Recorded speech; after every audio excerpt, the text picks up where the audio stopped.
Hello ulit sa inyo mga mi. Nag-order ako kay Ate Pam ng worth 250 na pork giniling. May nag-request kasi sa inyo ng pork giniling with egg. So tara iluto natin. Andito na lahat ng kailangan ko. Ayusin ko na lang muna. Hiniwa ko lang na maliliit itong patatas tsaka carrots mga mi. Tas itong red bell pepper natin. Meron na rin akong bawang sibuyas. Tara magluto na tayo. Salang na natin si Shuvi mga mi. Painitin ko muna dito. Lagyan na natin ng konting oil lang. Bawang sibuyas. Pagsabayin na natin. Palabasin ko lang yung mga kaluluwa nila mi. Next, pork giniling. Lagyan ko muna ng paminta. Saka natin mekos-mekos mga mi. Hayaan natin na medyo magtubig siya mga mi, tapos patuyuin natin. Takpan ko muna. Habang nakasalang pa yung niluluto natin doon mga mi, mag-shoutout muna tayo. Yvonne Kyle Abrugar, Elijah Maniebo, Jerence Yuson, MJ Mauri, Angel Abrugar, Cristel Barrientos, Johari Miranda, Mark Mejia, Gian Castillo. Anyway, from Palbit pala sila, so shoutout sa inyo.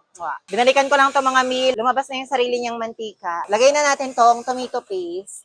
Lagay lang natin siya dito sa gitna para medyo mag-gisa-gisa pa siya. Nilagay ko na lahat yung tomato paste natin kasi hindi na ako maglalagay mamaya ng tomato sauce. Pag nagisa nyo na yung tomato paste together with karne mga mi, pwede na tayo maglagay ng sabaw niya.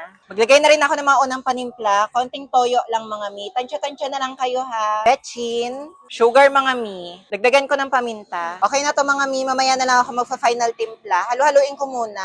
Balikan ko to mamaya pag kumukulo na. This time mga mi, lalagay ko na tong gulay natin. Para habang lumalambot yung gulay, naluluto pa yung pork natin. Balik ko muna tong takip niya. Binalikan ko lang to mga mi. Chinek ko yung gulay if okay na. Malambot na siya. Pastel egg daw na eh. Kahapon lang siya absent. Kahapon lang. Lagyan na natin dito sa lalagyan niya mga mi. Ayusin ko na lang muna dito. Dapat pala yung egg kanina tinappings ko na lang siya no. Di ko na siya hinalo. Pero, ayun na.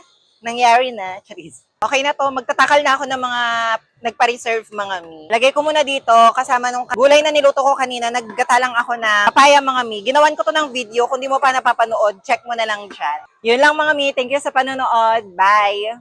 Mwah.